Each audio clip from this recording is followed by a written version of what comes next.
నేపాల్లో చిక్కుకున్న తెలుగు యాత్రికుల పరిస్థితి ఏంటి? వారంతా క్షేమంగా ఉన్నారా? వారి ఆచూకీ తెలిసిందా? టూరిస్టులను కాపాడేందుకు ప్రభుత్వాలు చేస్తున్న ప్రయత్నాలేంటి?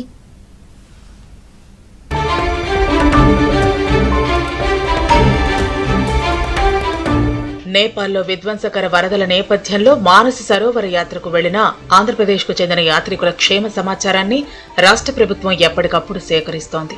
రియల్ టైమ్ గవర్నెన్స్ సొసైటీ వివిధ మార్గాల ద్వారా తెలుగు యాత్రికుల ఆచూకీ తెలుసుకునే ప్రయత్నాలు చేపట్టింది. ముఖ్యంగా ఏపీకి చెందిన వారు ఎవరైనా వరదల ప్రభావిత ప్రాంతాల్లో చిక్కుకుపోయారా అనే అంశంపై అధికారులు ప్రత్యేక దృష్టి సారించారు. మానస సరోవర యాత్రను నిర్వహిస్తున్న వివిధ టూరిస్టు సంస్థలు, ట్రావెల్ ఏజెన్సీలతో ఆర్టీజీఎస్ అధికారులు నిరంతరం సంప్రదింపులు జరుపుతున్నారు. ఈ క్రమంలో తిరుపతికి చెందిన 28 మంది యాత్రికులతో కూడిన బృందం ఖాట్మండులో సురక్షితంగా ఉన్నట్లు గుర్తించారు. ఎల్లకొండ ప్రాంతంలోని ఓ హోటల్లో వారు బస చేస్తున్నట్టు అధికారులు నిర్ధారించారు. ఆర్టీజీఎస్ అధికారులు యాత్రికులతో నేరుగా మాట్లాడి వారి క్షేమ సమాచారాన్ని తెలుసుకున్నారు. ఎలాంటి అత్యవసర సహాయం అవసరమైనా వెంటనే తమను సంప్రదించాలని సూచించారు. దీనికి స్పందించిన యాత్రికులు తామంతా క్షేమంగానే ఉన్నామని తమను సంప్రదించి ఆరా తీసిన రాష్ట్ర ప్రభుత్వానికి కృతజ్ఞతలు తెలిపారు. నేపాల్ వరదల్లో చిక్కుకున్న ఏపీ యాత్రికుల క్షేమ సమాచారాలపై మంత్రి నారా లోకేష్ సమీక్ష నిర్వహించారు.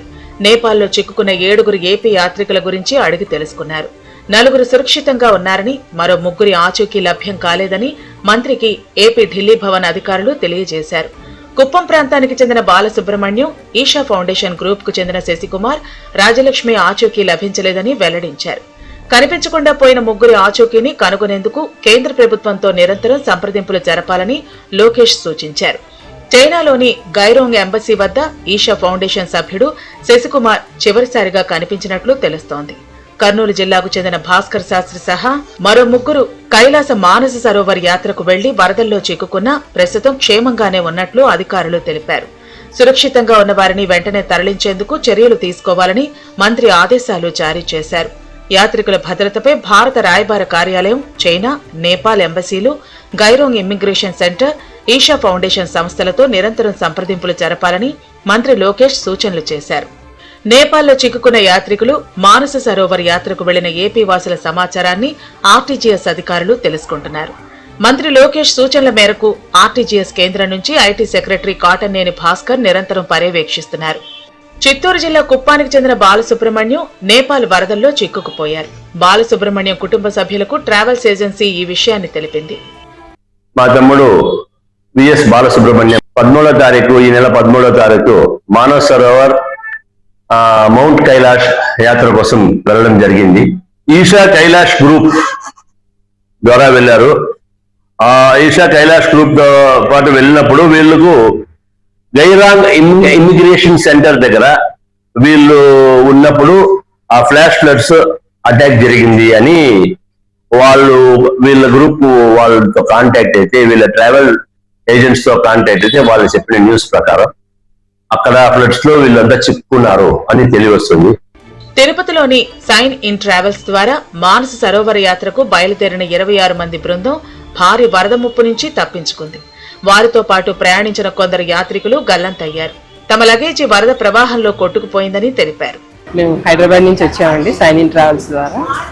నిన్న మేము కరెక్ట్ గా ఒక 15 మినిట్స్ ముందు అదే బ్రిడ్జ్ దగ్గర ఉండాల్సింది. మేము భగవంతుడి దయ వల్ల, మీ అందరి దయ వల్ల మేము సేఫ్ గా ఉన్నామండి. మేము చాలా హ్యాపీగా ఇక్కడ కాఠ్మండూలో ఉన్నాము.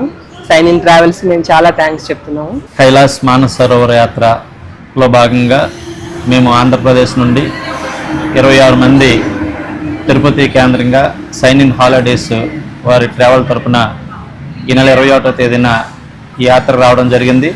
ఏదైతే ఇప్పుడు బ్రిడ్జి ఈ త్రిశూల్ అనేది ఉందో దానికి ముందు మేము ఒక 100 మీటర్స్ ముందు మేము బస్సులో ఆగి ఉన్నాము. ఈ వరద ముంపు నుంచి మేము త్రుటిలో తప్పించుకున్నాం. ప్రస్తుతం మేము అందరం కూడా సేఫ్ గానే ఉన్నాం. 100 మీటర్ల దూరంలో మేము ప్రమాదాన్ని తప్పించుకున్నాం. మాకు అందరికి సేఫ్ గా మా డ్రైవర్ గారు, మా సార్ తీసుకొచ్చారు. చాలా బాగుంది. మానస సరోవర్ యాత్రకు వెళ్లిన వారిలో తెలంగాణ యాత్రికులు కూడా ఉన్నారు. వారి కోసం ప్రభుత్వం ప్రత్యేక హెల్ప్ లైన్లు ఏర్పాటు చేసింది. నేపాల్లో పర్యటనకు వెళ్లిన హైదరాబాద్ ఎల్బీ నగర్ కు చెందిన సుహాసిని రెడ్డి ఆచూకీ తెలియలేదని కుటుంబ సభ్యులు ఆందోళన వ్యక్తం చేస్తున్నారు. నేను లాస్ట్ మా సన్నీల్లో 4 గంటలకు ఫోన్ చేసి ఇట్లా సుహాసిని లాస్ట్ ఎప్పుడు మాట్లాడింది మీతోటి అని అడిగితే మొన్న నైటే మాట్లాడింది అని అంటే, నాకు మార్నింగ్ మాట్లాడింది కానీ ఇప్పుడు తర్వాత కమ్యూనికేషన్ కట్ అయిపోయింది, ఫ్లడ్స్ అంటున్నారు ఆడ, నాకేం అర్థం అవుతలేదు అని చెప్పేసి ఆయన ఫోన్ చేసి ఆస్ట్రేలియా నుంచి. కొంతమంది మళ్ళీ ఏం చెప్తారంటే గుంపులుగా వీళ్ళు చిల్లా చెదరైపోయి 5 బ్యాచ్లు ఊర్లలో ఎక్కడ షెల్టర్ దొరికితే అక్కడ ఉన్నారు వాళ్ళు, కమ్యూనికేషన్ లేక, ఫోన్లు లేక, రోడ్స్ కట్ అయిపోయినాయి అట్లా అని అదే ఒక ఆశతోటి బతుకుతున్నాం అంతగా. కైలాస్ ట్రావెల్స్ ఇంటర్నేషనల్ రూల్స్ ప్రకారంగా గైడ్కు సెటిలైట్ ఫోన్ ఉండాలంట, ఆయనకి సెటిలైట్ ఫోన్ లేదు, ఏమీ లేదు. వాళ్ళు అసలు మావాడే ట్రేస్ అవుతాడని వాళ్ళు మనకు చెప్తున్నారు.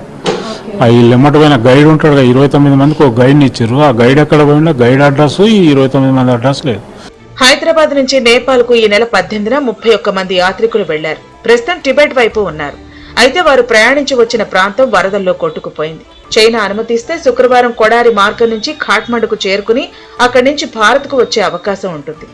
మరోవైపు నేపాల్లో చిక్కుకున్న భారతీయుల ఆచూకీపై రాష్ట్ర ప్రభుత్వాలు టూర్ ఆపరేటర్లతో సమన్వయం చేసుకుంటూ చర్యలు చేపడుతున్నామని విదేశాంగ శాఖ తెలిపింది. నేపాల్లో మరోసారి ఆకస్మిక వరదలు వచ్చే ప్రమాదం ఉందని హెచ్చరికలు జారీ కావడంతో యాత్రికులు సురక్షిత ప్రాంతాల్లోనే ఉండాలని అధికారులు సూచించారు.